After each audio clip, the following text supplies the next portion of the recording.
I'm attempting to change my motorcycle engine. I have a problem with my old one. Well, the problem is that this part here, this front sprocket, is only held on by a small circlip.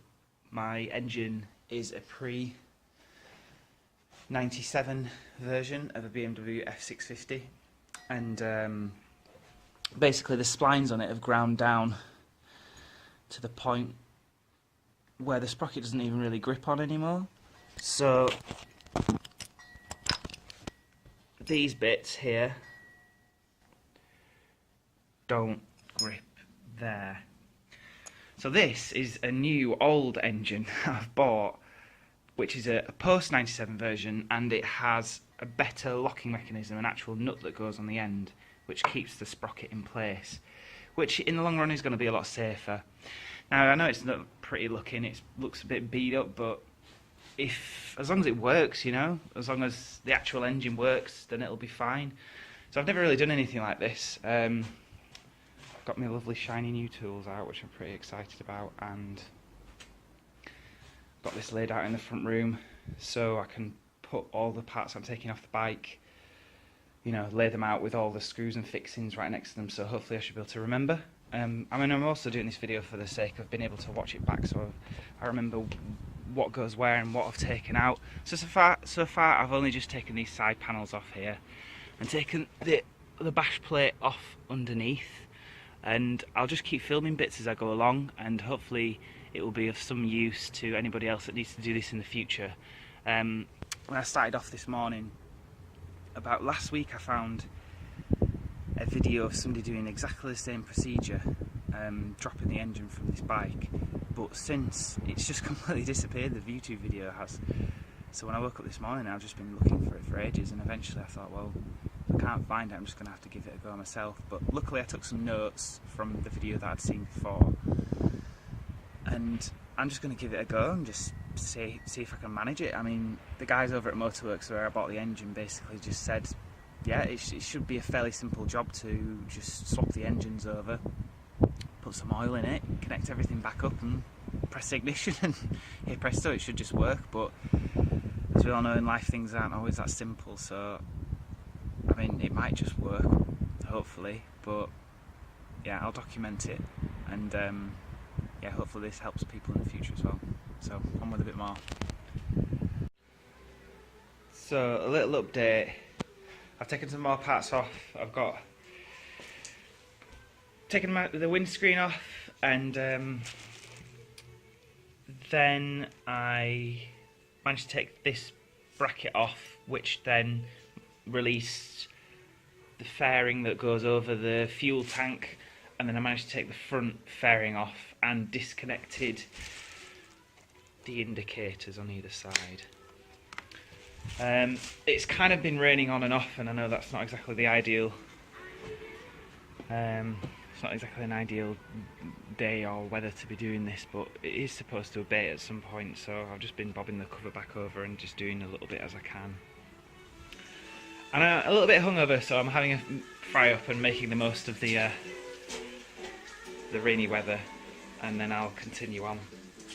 So yeah, pretty positive so far. It wasn't too difficult to work out how to take all the fairings off, but I guess that's the easy part really, disconnecting all the pipes, and then dropping the original engine out I think is going to probably be the most tricky part. So yeah, I'll keep you updated. Right, on to the next set of things. I've had my lunch, feeling a lot better, and now I've removed the gas tank, and yeah, that is a bit of petrol on the floor, which isn't fantastic. Turn the fuel tap off. I wanted to disconnect from here because this has a screw clamp, but this just wouldn't come off, and the more I pulled, it seemed to sort of split this pipe a bit, which I think maybe I'm going to have to replace. I don't know, we'll have to see. So I disconnected there. It was quite easy to pull off, and I put this here, and I'm just hoping that I'm not knackered that, because it seems to be sort of leaking. It is, it's still coming out of this pipe. That's not good. I'm going to have to do something about that, because I don't want petrol everywhere. highly flammable. Right, I'm gonna have to siphon this petrol off into a petrol container, which I've got at least. So maybe that pipe needs replacing, but it's all looking a bit different now. As you can see, look, the front fairing's off. Headlight is obviously still attached. I'm just going to leave that for the moment. But now I'm pretty much getting access to the engine. I can start disconnecting some of these pipes. I think the first thing I need to do is bleed the radiator and take the coolant out of the engine. I think that, you know, I've got to undo that so the air gets in. I don't know actually. And then I don't know where I'm supposed to bleed it from, but I'm sure I'll figure it out. Then I guess I'll have to remove this crash bar, and then once I've disconnected all these pipes and stuff, take the spark plugs off. I should probably disconnect the battery before I start doing that and dealing with any of the electrics. And then it'll be on to the exhaust, which I'm not exactly like looking forward to, because look at that, it's fucked, isn't it? Doesn't look very good, does it? And neither do these bolts on my new engine. They look rusted up to fuck, so I don't know what I'm going to do about that. I don't know if I can take these out of that casing and put them into the new engine. I'm not sure, but yeah, I did have a bowl under there and it's still freaking dripping, so I'm going to have to put something else under there. Okay, so I think the most pressing thing is drain this fuel tank, because I don't want petrol going anywhere. Yeah, onto some more major things. Right, next part. I've removed my battery just for safety purposes if I'm disconnected electrics. I'm using this Oxford optimizer to charge it up a bit. As you can see, it should be on full green here, so it's depreciated a little bit. So I might as well charge it up fully whilst it's out of the way. What else? I've managed to mostly drain my tank and bob it in here, and then I'm just sort of propping it up and keeping the fuel further towards this side of the tank. I've got a sock in there just to prevent anything from getting into the tank, so you don't want any bits of grit or anything getting in the fuel line, and that could wreak havoc. So it's stopped now. There's nothing else coming out of there, so that's fine for the moment. But I'm a bit worried about this hose, really, this fuel hose from the stop tap thing there. I feel as if I'm going to have to replace that hose, so I might not be able to start the bike today. But yeah, so the reason I'm really filming this bit is because I'm starting to disconnect bits of things from the actual engine physically. So I want to watch this back and just make sure I'm connecting everything in the right place. You never know, there might be two cables or pipes that look vaguely similar, and I might end up connecting the wrong thing to the wrong thing, because I'm no expert whatsoever. So I've disconnected both the spark plug caps, covers, put them out of the way. This appears to be, I don't really know actually where it's connecting up to. Obviously it's something electrical. Don't think it's the starter, because that's on the other side. Again, there's something else electrical that went onto here. I don't know what that does. Maybe it's to do with the fan, perhaps? Not sure. I'm trying to get this top this top cap off the radiator, because I think that's full of coolant and that needs to be drained. On this side, is there anything? Obviously, yeah, next I'll take the clutch off, get that out of the way.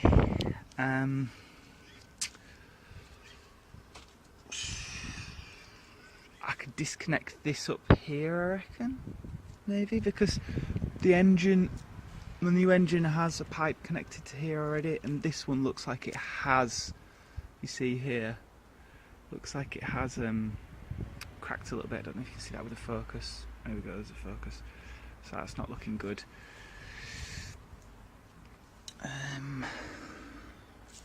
Here, I don't know what that is again, but it looks good because we've got these screw clamps, so if I need to reuse parts of these hose, these hose, then I can reuse these clamps. It's just these these clamps are a bit annoying.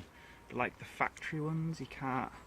I mean, I think I can undo them. I saw a guide on how to undo them, but then to reattach them, I think is unlikely. It's not very easy to do without certain tools.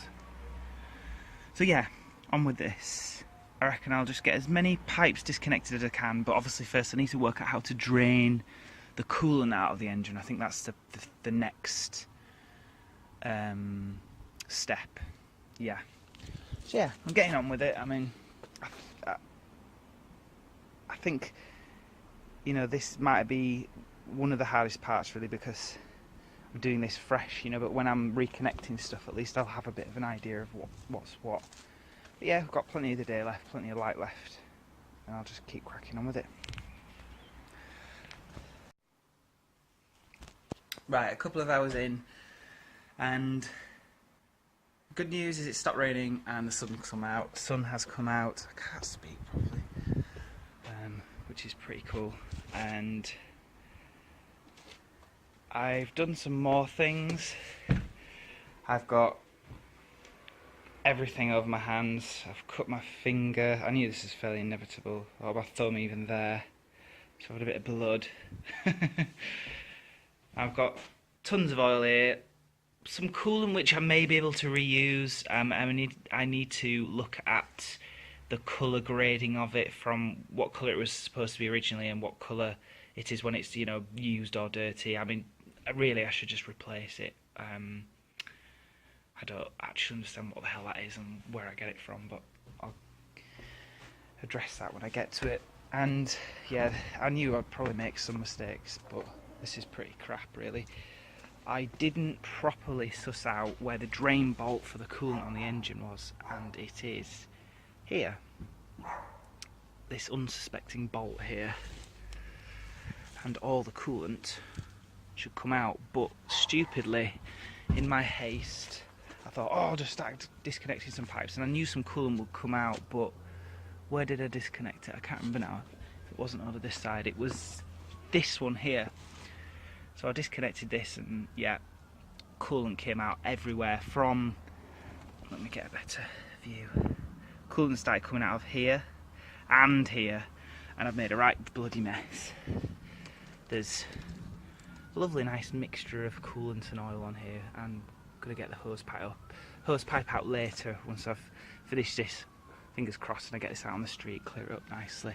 I've also been trying to take these crash bars off because I thought that might give me a bit of a better access to this drain bolt, and also, yeah, I've just sort of taken that, loosened that a bit so I can get to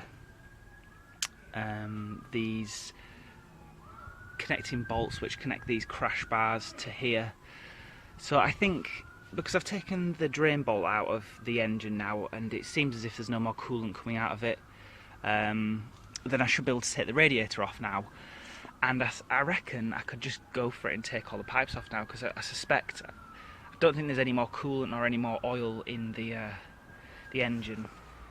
Look at this, a lovely nice mixture of oil and coolant. I just had to grab some things and shove them under. But, you know, had I have properly researched it, I could have taken the coolant drain bolt out first, and then that wouldn't have created such a mess, but I always make silly mistakes. There's another thing as well. There's the normal sump plug underneath here, and oil comes out of there, but then there's a secondary one here, which I seem to recall hearing something about, so I took that out and tons of oil came out of there. Loads more. I thought I'd drained the engine fully of oil, but there was a lot more left in the system. But yeah, I'm happy now. I think most of the fluids are out, so I'm going to try to disconnect as many of the pipes as I can to and from the engine, and I'm going to take the radiator off, and then I'm going to address the carbs, 2 carbs on this bike.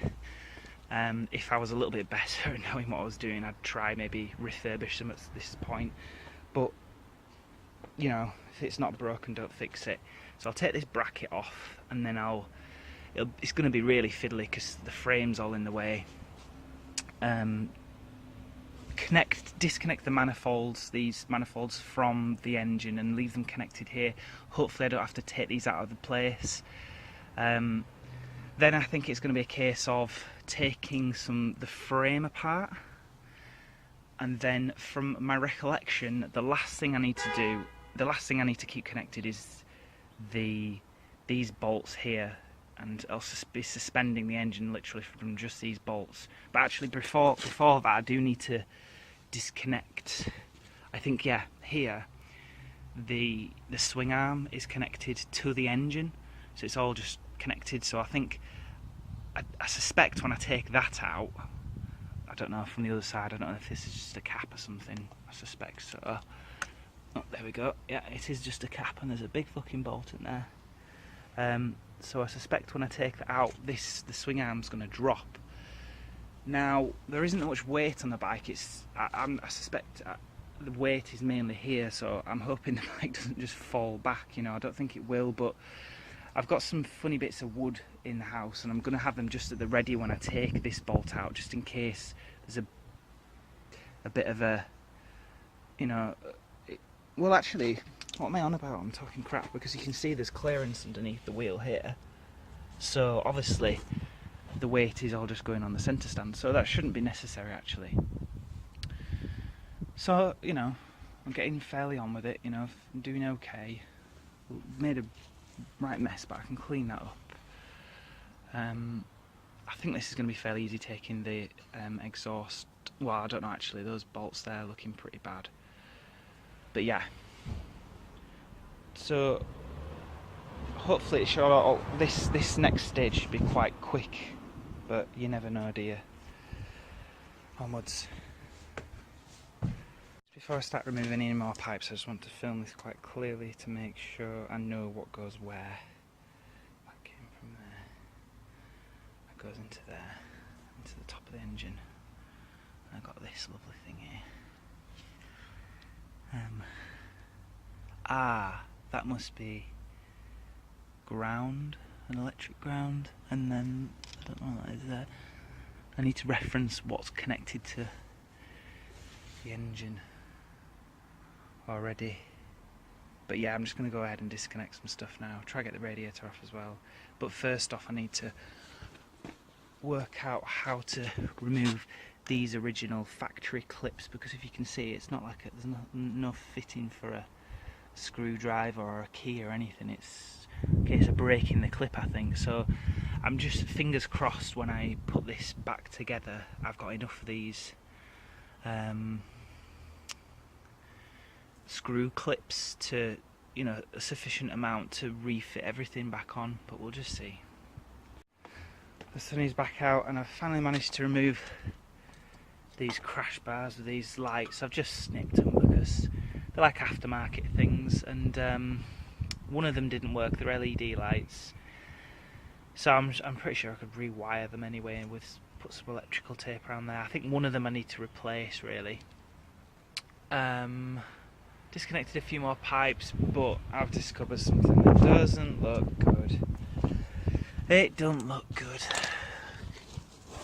I knew there'd be something like this. Look at this crack in the frame there. Can you see that?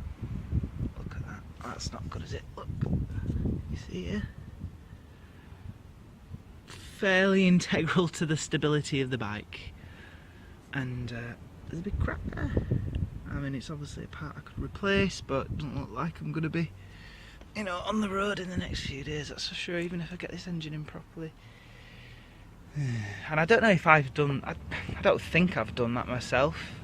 I was using this big Allen key in here and a hammer a little to bash it into place and then to loosen it because it was so tight. But I'm pretty sure I'd have heard a bit, you know, a crack like that. But that looks pretty bad. I don't know how that's happened. I mean, maybe, I suspect because it's just so old and the metal's so old, it's just cracked under the, you know, something's just, it's just given up, you know. So the next task, which I think it's probably going to be the most difficult thing so far. It just keeps getting more and more difficult, really, is to disassemble the exhaust system. And look at that. There's one on the other side, it's even worse. Absolutely terrible. It looks really difficult. Like, it's completely corroded there. Completely corroded away, I don't know if you can see. So fuck knows how I'm going to detach that, but we'll just give it a go. This might be an impasse, but we'll just see. Right. So, it's many hours later, and now I'm wearing shorts. But then the sun's gone in. And I've done as much as I can, I think, at the moment. I've taken any connecting pipes off, electric things.